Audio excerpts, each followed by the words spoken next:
Hello दोस्तों, आज हम सीजीएल मेंस 2017 के जो क्वेश्चन पेपर हुए थे मैथ के, आज से उनकी पहली सीरीज स्टार्ट कर रहे हैं। तो हम उनको डिस्कस करेंगे यहाँ पे। 18 तारीख का जो एग्ज़ाम था उसका पहला क्वेश्चन हम देखते हैं। How many 100 digit positive number are there. 100 अंकों की कितनी धनात्मक संख्याएं हैं। तो चलिएगा इसको सोल्व करते हैं। देखिएगा कि हम सभी को पता है कि एक डिजिट की अगर मैं संख्याएं निकालूं तो 1 से लेकर 9 तक होती हैं। और 2 डिजिट की अगर मैं बात करूं यहाँ पे, तो हमको ये पता है कि पहली संख्या 10 है और लास्ट है 99 है। तो 99 में से मैं अगर 9 घटा दूंगा, ये सब्ट्रैक्ट कर दूंगा, तो मेरे पास 2 डिजिट की संख्याएं बच जाएंगी कितनी, 90। तो मेरे पास उसने 2 डिजिट की संख्याएं अगर मैं देखूं तो देखिएगा हमारे पास 90 को मैं ऐसे लिख सकता हूँ 9 मल्टीपल 10 मीन्स 10 की पावर 1 हो गई। अब अगर मैं 3 डिजिट की बात करूं तो देखिएगा लास्ट 3 डिजिट की कौन सी संख्या हो जाएगी, 999 है, जिसमें 3 डिजिट आ रहे हैं, 3 नंबर आ रहे हैं। तो देखिएगा, और 2 डिजिट के लास्ट संख्या 99 है, इसके बाद 3 डिजिट की स्टार्ट हो जाती हैं। तो देखो हम मैं यहाँ पे तो 900 संख्याएँ बन जा रही हैं 3 डिजिट की। तो मैं 900 को 9 मल्टीपल ऐसे लिख सकता हूँ 100। और ये देखिएगा क्या हो रहा है कि 9 मल्टीपल 10 की पावर 2 हो रहा है। इसी तरह अगर मैं 4 डिजिट की निकालूंगा तो 9 मल्टीपल 1000 हो जाएगा, मीन्स 10 की पावर 3 हो जाएगा। और 5 डिजिट की निकालूंगा तो 9 मल्टीपल 10 की पावर 4 हो जाएगा।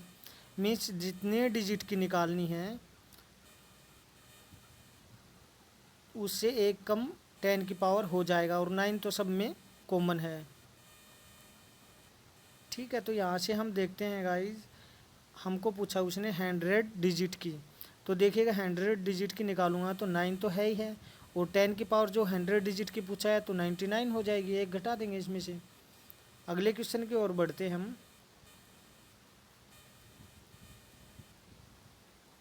तो अगला क्वेश्चन हमारा है कि what is the unit digit of, ये मल्टीपल दे दिया इसने कुछ से, तो इसके हमें यूनिट डिजिट बताना है, इकाई अंक क्या होगा। तो देखिएगा हम अगर किसी भी संख्या का जिस तरह पावर ज़्यादा होती है तो उसका इकाई अंक निकालते हैं, यूनिट डिजिट निकालते हैं। जिस तरह मैंने मान लिया कि 2 है, 2 की पावर अगर मैं यहाँ पे 5 ले लेता हूँ, तो मुझे अगर यहाँ पे यूनिट डिजिट निकालना है तो इस पावर को मैं 4 से डिवाइड कर दूँगा। तो जितनी पावर बचेगी उसका वो यूनिट डिजिट, जिस तरह 2 की पावर 1 हो गया तो 2 की पावर 1 होता है 2, तो इसका यूनिट डिजिट 2 हो जाएगा।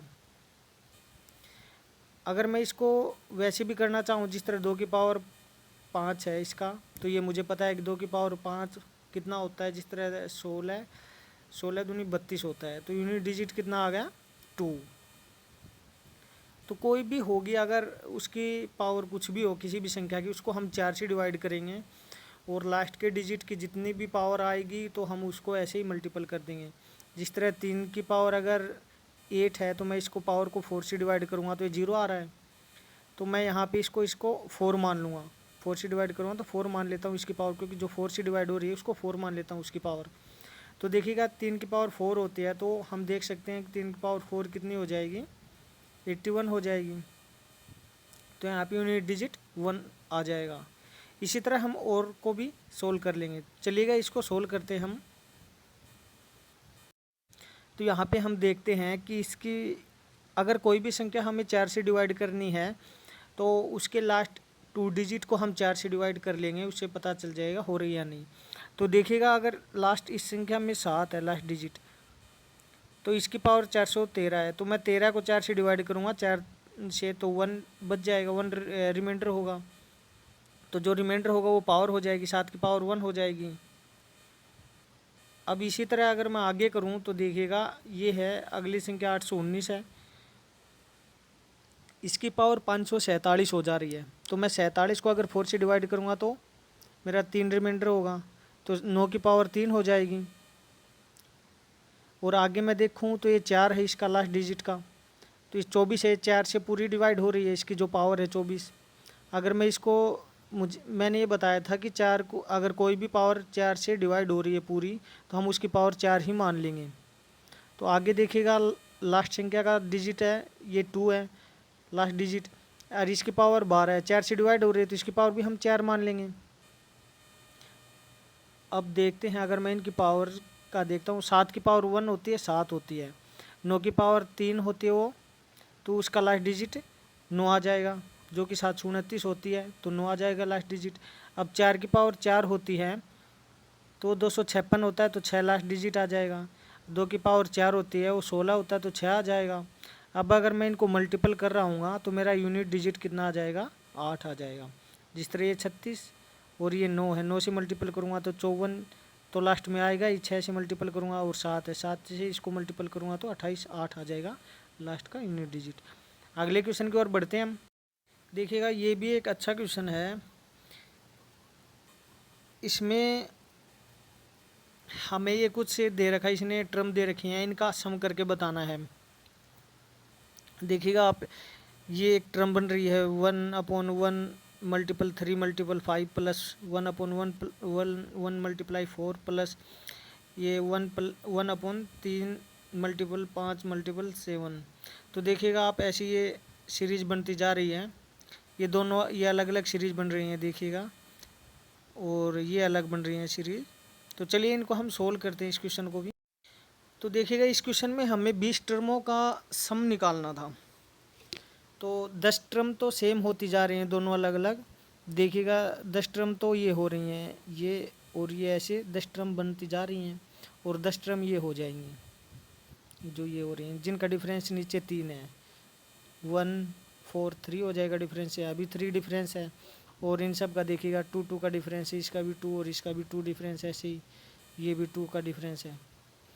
ठीक है, तो आगे देखिएगा इस क्वेश्चन में अगर हम इसको सोल्व करें तो मैंने अलग अलग टर्म उठा ली, मैंने ये उठा ली अलग से, जिनका 2 का डिफरेंस है।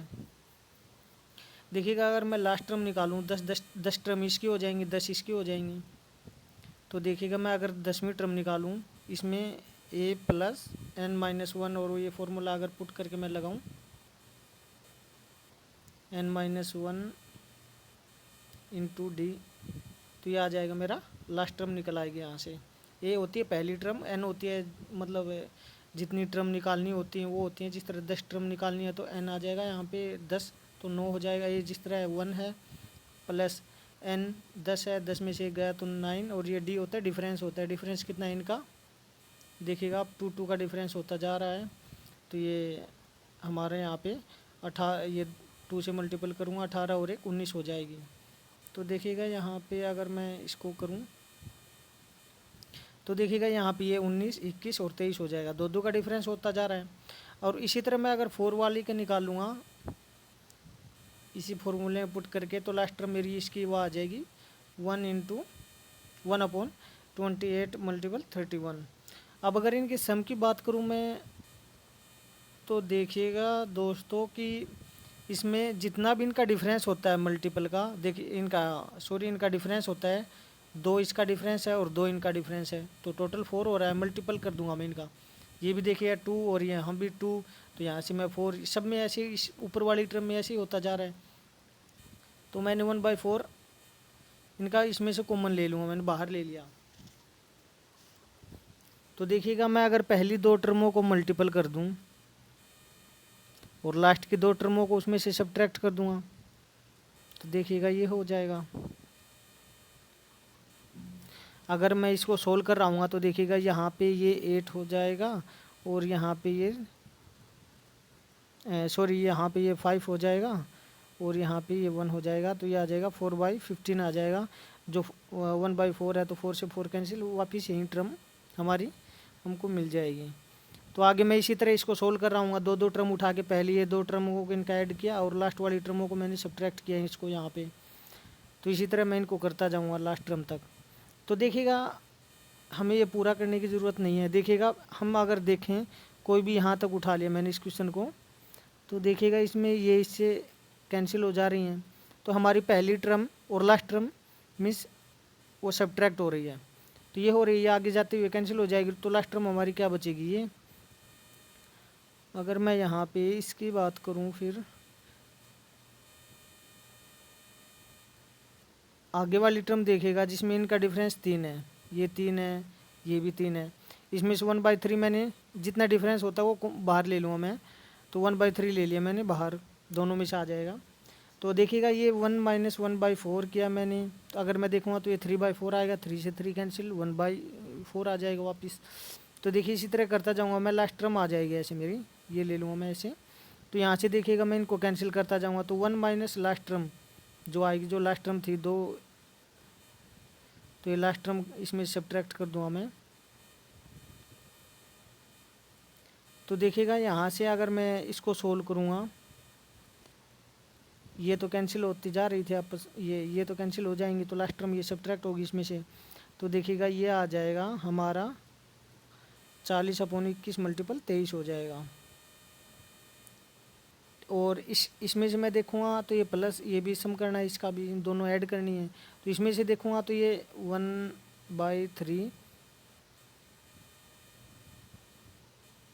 1/3 माइनस ये लास्ट टर्म 1/31। अगर मैं देखूँगा तो ये आ जाएगा 30/3 मल्टीपल 31, हाँ 30/3 मल्टीपल 31। तो यहाँ से अगर 10/31 हमारा यहाँ से आ जाएगा ये, देखिएगा 1 माइनस 1/31 और बाहर 1/3 कॉमन है, तो यहाँ से 30/31 हो जाएगा, तो 3 से डिवाइड हो जाएगा, तो ये 10/31 बच जाएगा। इनको अगर मैं सम करूँगा इनका, तो ये इसको 31 से मल्टीपल करूँगा 1240, अगर इसको इनसे मल्टीपल करूँगा तो ये 448 आ जाएगा। और अगर मैं इनकी मल्टीपल करता हूँ, नीचे 31, 23 और 21 की मल्टीपल करता हूँ, तो ये आ जाएगा मेरा। तो मैं इसको सोल्व करूँगा तो मेरा ये आंसर आ रहा होगा, जो कि इसका ऑप्शन हम देख लेते हैं।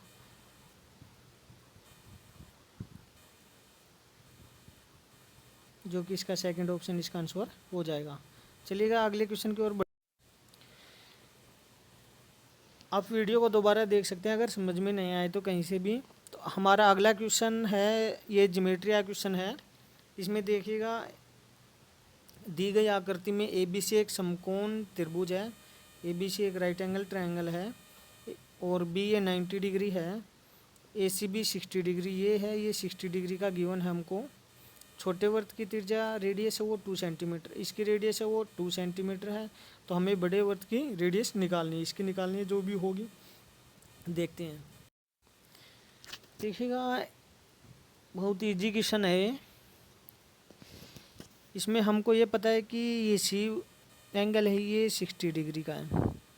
अगर मैं इसमें इसका सेंटर ये मान लिया मैंने, अगर इनको मैं मिला दूं तो देखिएगा, और ये भी 90 डिग्री का बनेगा यहाँ भी, और ये भी 90 डिग्री का एंगल हो जाएगा, और ये देखिए ये भी 90 डिग्री का हो जाएगा, और ये भी 90 डिग्री का हो जाएगा। इसी तरह अगर मैं करता हूँ तो देखिएगा हमारे पास ये डायग्राम आ जाता है फिर। और इसमें हम देखते हैं कि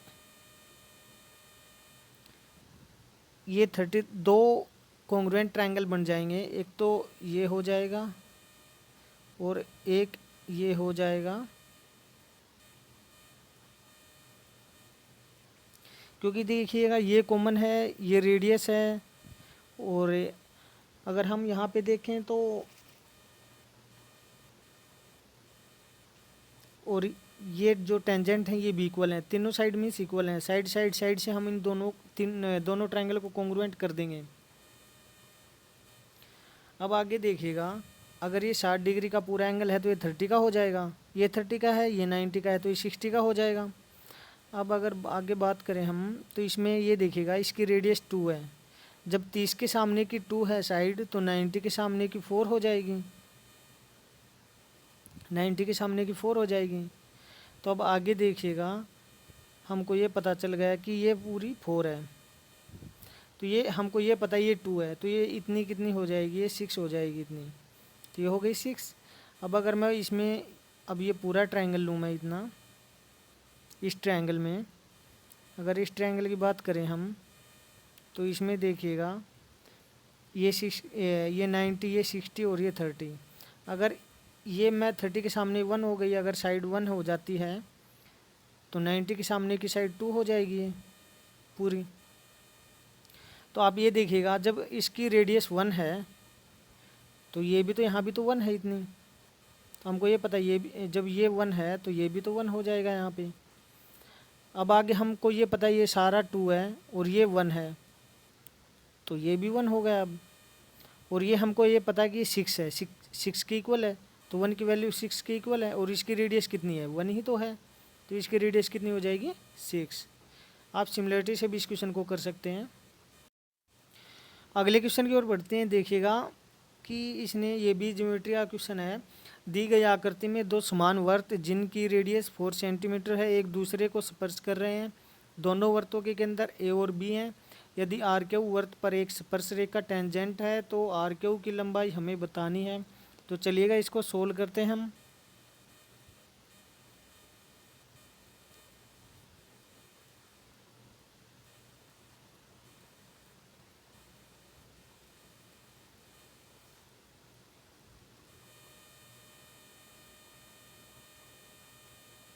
देखिएगा हमको गिवन है कि रेडियस इन दोनों की सेम है 4 सेंटीमीटर, ए और बी इनके सेंटर हैं, तो हमें आर क्यू की लेंथ बतानी है।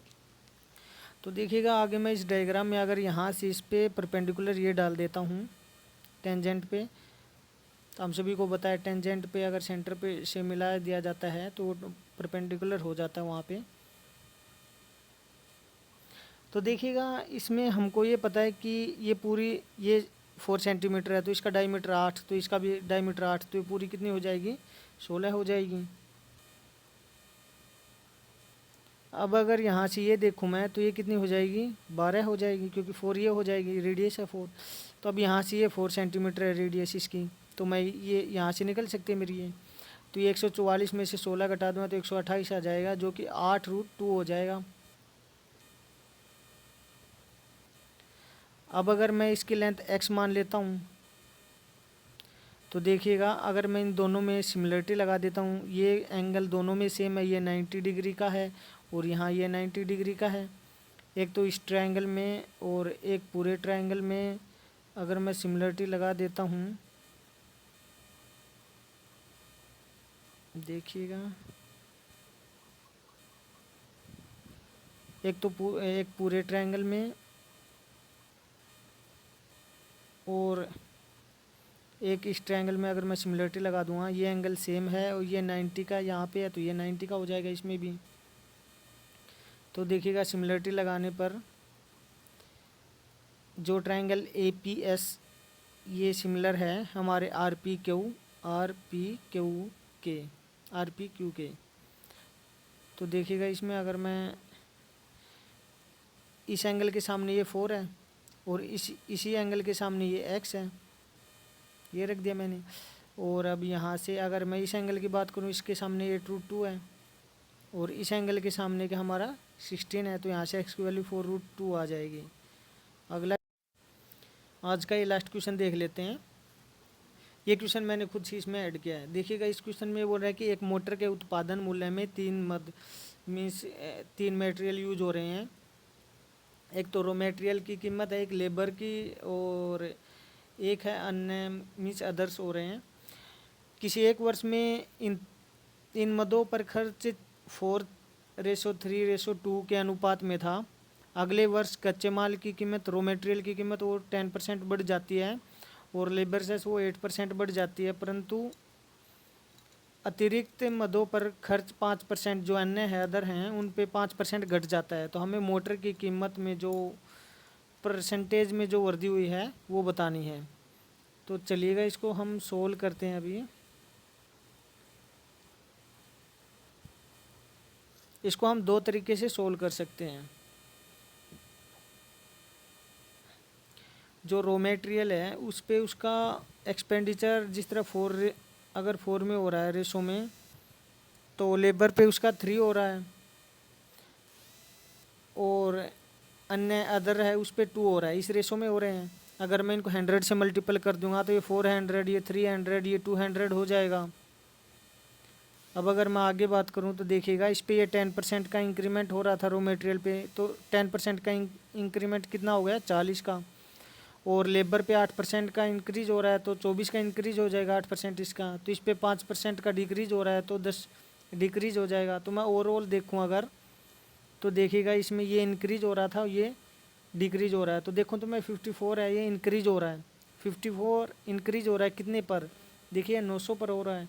तो हम ओवरऑल निकालेंगे तो 6% का इंक्रीमेंट हो रहा है उसमें। अगर मैं दूसरे तरीके से देखूं तो इसका मैं ये रेशो, मुझे हमें ये पता है ये रेशो गिवन हमको, इस पे 10% का इंक्रीज हो रहा है, ये 8% का, ये 5% का डिक्रीज हो रहा है। अगर मैं यहाँ से इसका 10% एक पर देखिएगा 10% का इंक्रीज हो रहा है तो 4 पे 40 का इंक्रीज हो जाएगा।